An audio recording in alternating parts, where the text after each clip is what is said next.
Hi everyone, welcome back to my channel. Today I'll be reviewing the movie Dreamcatcher for you all from 2003. So Dreamcatcher follows a group of friends on a camping trip who discover that the small town they're vacationing on is being plagued in an unusual and grotesque fashion by parasitic aliens from outer space.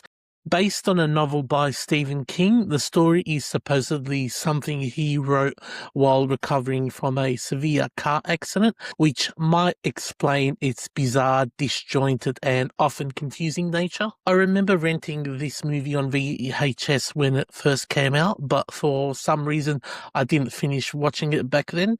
Recently, I decided to give Dreamcatcher another shot and actually sit through the entire film.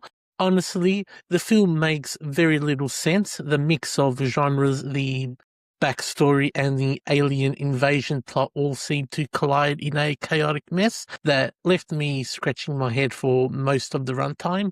It jumps from horror to sci-fi to action to drama to thriller without much cohesion, making it a confusing viewing experience. But despite all its flaws, I have to admit that it's also incredibly entertaining in its own weird, so bad it's good way. I can totally see why this movie has a bad reputation. It's the kind of film that's so flawed it somehow becomes fascinating. One of the highlights for me was the special effects in this movie, which are surprisingly good considering the film's age. The creature design and some of the alien-related visuals hold up reasonably well, especially in scenes where the effects are given enough screen time.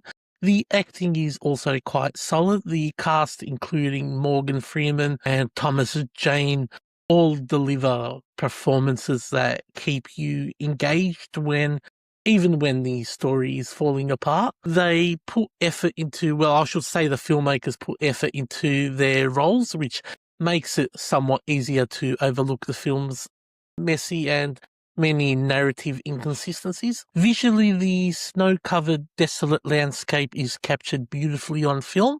The bleak, icy scenery adds a haunting atmosphere to the movie and provides a stark contrast to the chaos unfolding in the story. The cinematography helps elevate some of the more tense or unsettling moments, giving the film a haunting, somewhat visual tone that sticks with you even after the credits roll. What also surprised me was that despite the nonsensical plot and the movie's chaotic tone, I still found myself entertained. I wasn't bored at any point. Instead, I was captivated trying to piece together what was happening and why. It's a roller coaster of weirdness that, oddly enough, kind of works as a guilty pleasure. The film's bizarre tone and unpredictable shifts in the genre make it a strange, almost surreal experience, but not one I regret watching. That said, Dreamcatcher is far from perfect.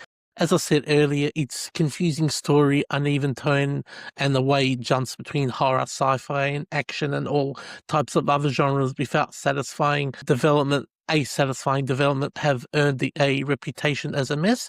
It's a film that seems to be trying to do too much at once, and in the process, it loses focus and coherence. But for viewers who enjoy bizarre horror and sci-fi movies that don't always follow conventional storytelling, this could be a fun, chaotic watch for you all. So to round up my review, Dreamcatcher is a flawed but entertaining film that embraces its weirdness wholeheartedly. It's not a movie I'd recommend to anyone, but for fans of Stephen King adaptations and also for fans of bizarre genre blending kind of movies, it might be worth a watch. Despite its many shortcomings, I found this film to be an oddly entertaining experience. This film is a flawed, confusing, and often silly film, but it also has a certain charm and unintentional entertainment value that makes it worth a look if you're in the mood for something strange and unpredictable. So my rating for this movie, my score is 2.5 out of 5. So yeah, if you've seen this movie before, just tell me what you thought about it in the comments section. And if you like this sort of content, don't forget to subscribe to my YouTube channel for more upcoming horror movie reviews in the future. Cheers.